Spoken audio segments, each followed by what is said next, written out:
Olá, seja muito bem-vindo e muito bem-vinda ao podcast Por Dentro do Mandato. Este é um programa criado para quem quer saber um pouco mais sobre as proposições legislativas que eu, deputado federal Rubens Pereira Júnior, apresentei na Câmara dos Deputados. Toda semana, nossos apresentadores gerados por inteligência artificial vão falar sobre um projeto apresentado, mostrar como ele impacta na vida real das pessoas. Vem com a gente! Bom, em 2023, uma decisão da Suprema Corte dos Estados Unidos enviou uma verdadeira onda de choque, pelo mundo acadêmico global inteiro. Com certeza, foi algo que ninguém ignorou. Exato. Foi basicamente o fim do uso da raça como critério de admissão nas universidades daquele país. Uma virada de chave, brutal mesmo, que acabou derrubando décadas de políticas de ações afirmativas. Uhum. E quando uma estrutura dessas desmorona em uma das maiores democracias do mundo, bom, os legisladores de outros países não ficam apenas olhando, né? Não, de jeito nenhum. Eles começam a olhar para suas próprias estruturas, para os seus próprios telhados e se perguntam: o que acontece se essa tempestade chegar aqui? É o reflexo natural de autodefesa do sistema legislativo. A casa aguenta. Eles tentam, construir uma fortaleza jurídica ao redor dela. Olha, o que estamos observando é o reflexo direto desse movimento global de revisão conservadora. E o documento que temos em mãos hoje para a nossa conversa é essencialmente uma resposta defensiva a isso. Certo. É importante deixar claro que não se trata de uma proposta para inventar do zero um sistema de cotas. O texto funciona como um mecanismo preventivo. Tipo um seguro, né? Exato. Uma tentativa de garantir que nenhum vento político local consiga implodir o que já foi edificado ao longo de mais de uma década aqui no Brasil. E é exatamente essa missão do nosso mergulho profundo de hoje. Vamos dissecar o projeto de lei ordinária número 1517 do ano de 2026. De autoria do deputado Rubens Pereira Júnior, vale ressaltar. Sim, bem lembrado. O objetivo da nossa análise, para quem nos acompanha, é desvendar como esse texto legal propõe uniformizar, blindar e monitorar as políticas de ações afirmativas do ensino superior em todo o território nacional. A leitura atenta da justificativa do projeto revela uma tese muito clara do autor. Ele defende que, após anos de vigência, as cotas no Brasil se consolidaram na prática, mas agora enfrentam um cenário de instabilidade potencial. Tá, e ele liga isso diretamente ao que aconteceu lá fora. Sim, o texto argumenta que o debate público brasileiro foi diretamente afetado pela decisão norte-americana de 2023 e que isso começou a testar a estabilidade institucional dessas políticas no nosso país. Nossa. O legislador percebeu que as ações afirmativas, embora existam, estão vulneráveis a contestações locais e a mudanças de governos estaduais ou municipais. Bom, ok, vamos desempacotar isso. Porque antes da gente entender as engrenagens dessa lei, de vermos como ela tenta criar essa tal fortaleza, precisamos entender a fundação. Saber quem é afetado, certo? Isso. Quem exatamente é puxado para dentro desse sistema. Lendo os 3 primeiros artigos do documento, a imagem que me vem à mente é a de um gigantesco guarda-chuva federal. Uma boa analogia. Debaixo dele, como já era de se esperar, estão as universidades federais. O projeto também estende as regras para instituições estaduais, distritais e municipais. Mas aí o texto dá um passo muito mais largo e altera totalmente as regras do jogo ao incluir o setor privado. E essa é uma inclusão massiva. Demais.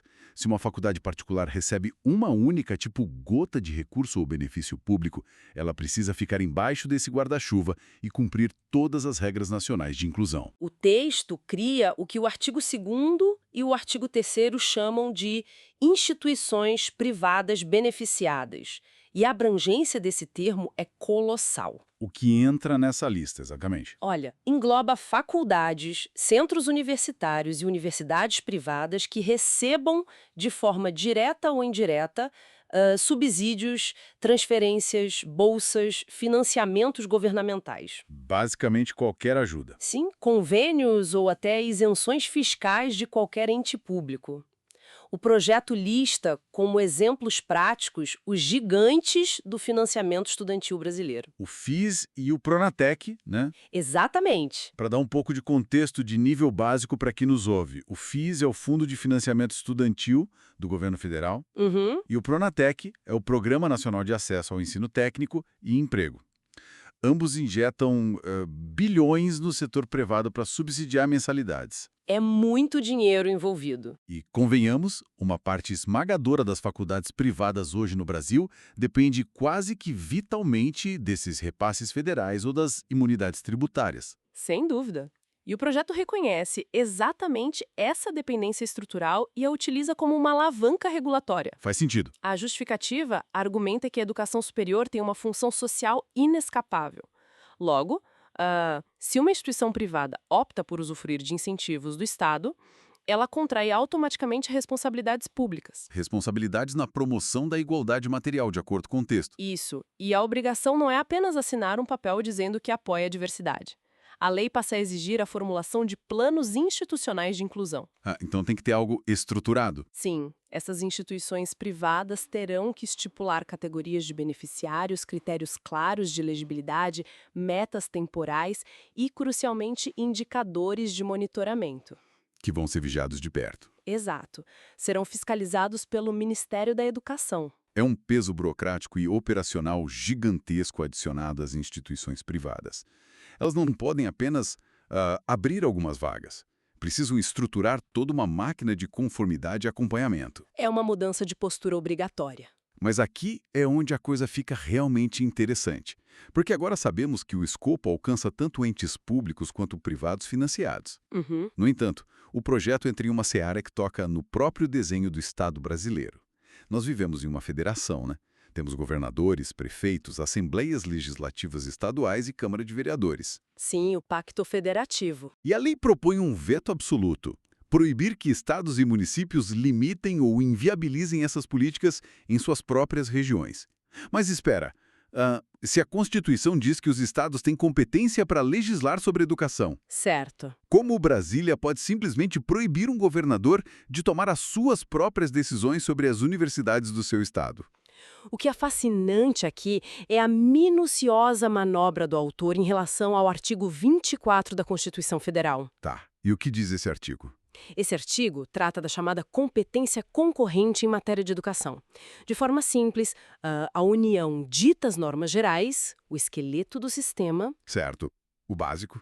enquanto os estados e o Distrito Federal têm espaço para legislar de forma suplementar para preencher os detalhes regionais. Entendi. O diagnóstico central da justificativa do PL é que, na ausência de uma norma geral federal extremamente rigorosa e protetiva sobre ações afirmativas, existe hoje um espaço normativo aberto. É uma brecha. Há uma brecha que permite que prefeitos e governadores criem leis locais que restringam as cotas dependendo do clima político daquela região específica. Exatamente, esse é o grande receio. O temor do legislador, pelo que a gente vê no texto, é que sem essa lei federal, a política nacional de inclusão seja fatiada, estado por estado, até ser completamente desidratada. E os artigos 7º e 8º do projeto foram redigidos especificamente para trancar essa porta. Eles vedam categoricamente que estados e municípios editem qualquer norma que suprima ou até mesmo reduza a eficácia das políticas afirmativas. É uma proibição bem direta, muito direta. E para não deixar margem a dúvidas, o parágrafo único do artigo 8º decreta que, em caso de choque entre uma lei local e a lei federal de inclusão, a lei federal prevalece. Uau! Sim, e a norma local tem sua eficácia suspensa. O autor foi tão metódico que o artigo 13 chega a sugerir uma prioridade de tramitação. Um rito sumário na justiça, né? Isso, para que qualquer tentativa de barrar as cotas via legislação municipal ou estadual seja derrubada nos tribunais com a máxima celeridade. E para sustentar essa agressividade jurídica contra as leis locais, o autor busca munição pesada no passado.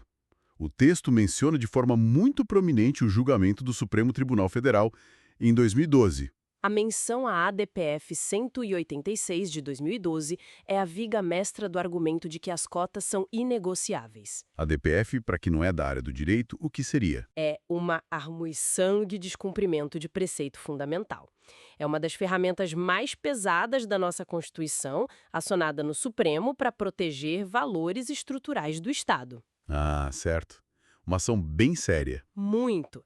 E naquele ano, o STF decidiu por unanimidade que as ações afirmativas com critérios étnico-raciais não apenas não violam a Constituição, como são exigências do princípio da igualdade material. Então ele está usando isso como escudo. O que o projeto de lei atual tenta fazer é pegar esse entendimento teórico e jurisprudencial de 2012 e transformá-lo em uma trava legislativa explícita contra o retrocesso. Faz todo sentido do ponto de vista estratégico. O raciocínio no documento é: se a Corte Suprema do país já pacificou que esse é um método válido para reduzir desigualdades, nenhum ente subnacional tem a autoridade de simplesmente abolir a ferramenta. Certo, entendi a blindagem jurídica contra prefeitos e governadores.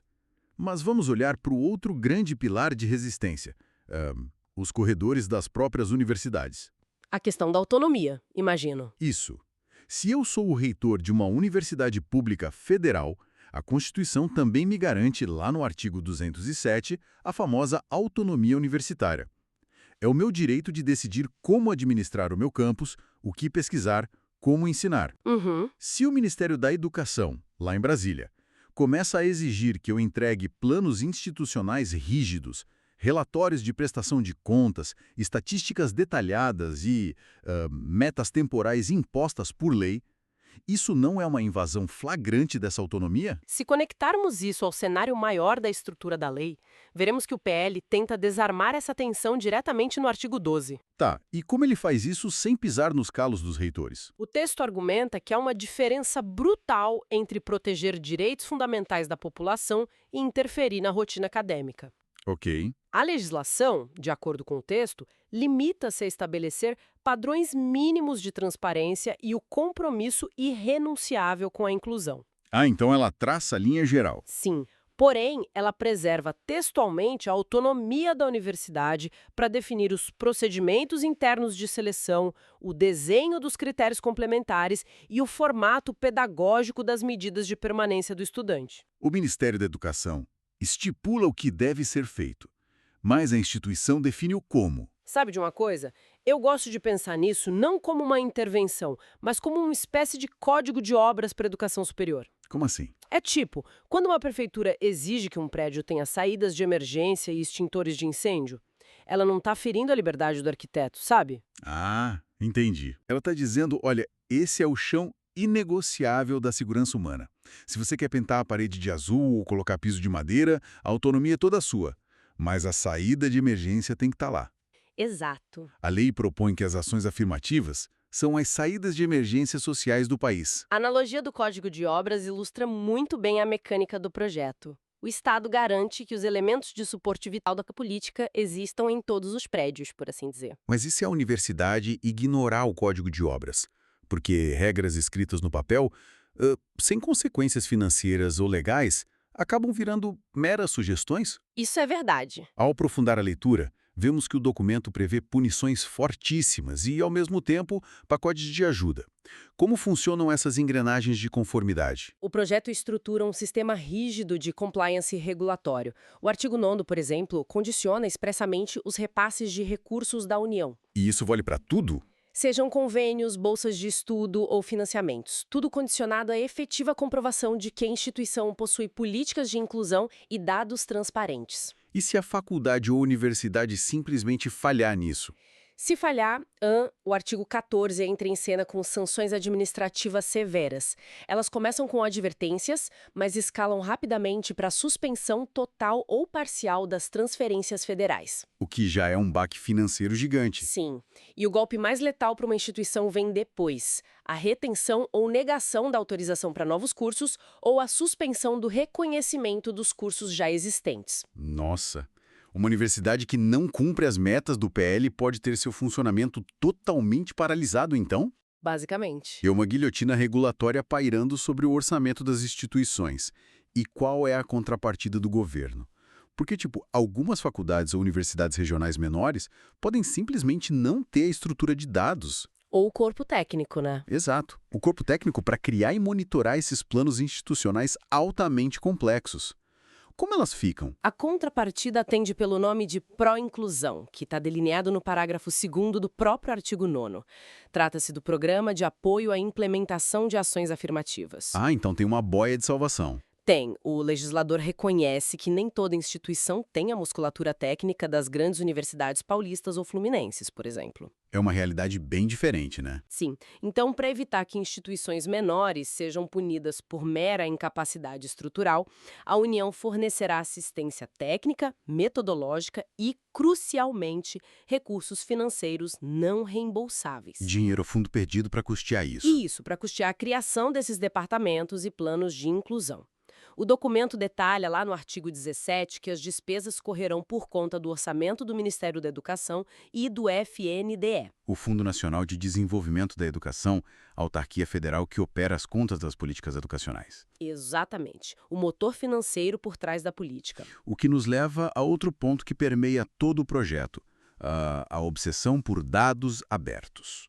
O texto bate repetidas vezes na tecla de que não basta ter a política, é preciso provar estatisticamente que ela funciona. E os números são vigentes. O artigo 11 obriga a divulgação periódica e em formato interoperável de dados desagregados. Desagregados como? Por cor, raça, gênero, renda e região de origem. Então a instituição não pode só mostrar que o estudante de classe baixa ou negro se matriculou. Ela tem que apresentar os dados sobre as políticas de permanência estudantil e sobre a taxa de formatura desse aluno. Exato. O INEP, que é o Instituto Nacional de Estudos e Pesquisas Educacionais Anísio Teixeira, ganha um protagonismo gigante aqui. Ele é o braço de dados do governo. E o projeto prevê algum sistema novo para isso? Sim, prevê a criação do Sistema Nacional de Monitoramento e Avaliação, que será coordenado pelo MEC e pelo INEP. A justificativa cita literatura especializada para demonstrar que a falta de estatísticas granulares atua historicamente como um mecanismo de invisibilização. Se a universidade divulga apenas um número genérico de alunos matriculados, ela mascara as taxas de evasão absurdas que costumam afetar as populações mais vulneráveis. É isso. Precisamente isso. Ao forçar a publicidade e a padronização desses dados, o PL transforma as ações afirmativas de promessas de campanha em passivos exigíveis pela sociedade civil. Então, o que tudo isso significa quando olhamos para a urgência do autor? Por que gastar tanto capital político para aprovar um sistema punitivo, com conselhos de monitoramento, orçamentos dedicados e vetos diretos a governadores justamente agora? É uma pergunta central. Lendo a justificação que acompanha a proposta de lei, a resposta salta aos olhos em formato de números absolutos.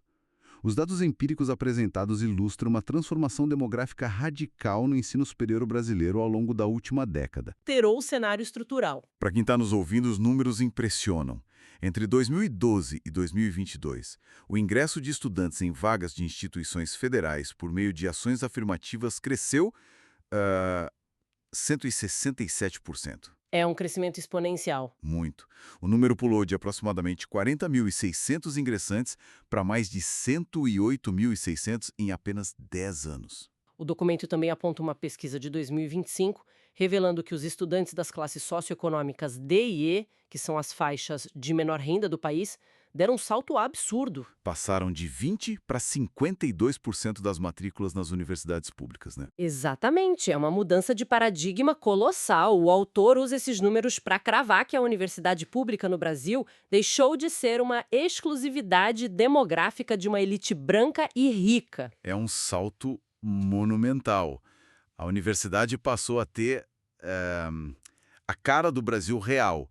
Mas ao ler esses números de sucesso estrondoso, a primeira pergunta de qualquer observador mais cético seria: bom, se a política teve tanto sucesso, se o perfil já foi alterado e 52% dos alunos agora são de classes populares, a missão não está cumprida. É o que muitos perguntam. Por que não desativar lentamente os andaimes e retirar a política gradualmente, já que a casa agora está de pé? Isso levanta uma questão importante que é o coração filosófico e jurídico de todo o projeto de lei: o debate sobre a caducidade automática. O que seria isso na prática? É o que no direito internacional chamamos de cláusulas de pôr do sol, as sunset clauses. Elas definem uma data de validade para que a lei deixe de existir. E o autor ataca frontalmente a ideia de que o tempo no calendário deve ditar o fim das cotas. Entendi. Para fundamentar essa recusa, ele apresenta outra metade do cenário, recorrendo a dados do IPEA, o Instituto de Pesquisa Econômica Aplicada. Que é o grande órgão estatal de mapeamento socioeconômico do país. E os números do IPEA, trazidos no documento, mostram que, embora a porta de entrada da universidade tenha se alargado, a sociedade lá fora continua estruturalmente fraturada. Certo. Sim, bem fraturada. A leitura das estatísticas de 2022 e 2024 revela uma persistência severa da desigualdade. De acordo com o documento, apesar dos avanços celebrados no ingresso universitário, apenas 15% das mulheres negras na população brasileira alcançaram o nível de escolaridade superior. E quando a gente compara isso com as mulheres brancas? O índice quase dobra, indo para 29%. E entre os homens, o abismo estatístico é semelhante. Somente 11% dos homens negros concluíram a graduação contra 25% dos homens brancos. Nossa. Em resumo, a fatia da população negra com ensino superior ainda representa menos da metade da fatia correspondente da população branca.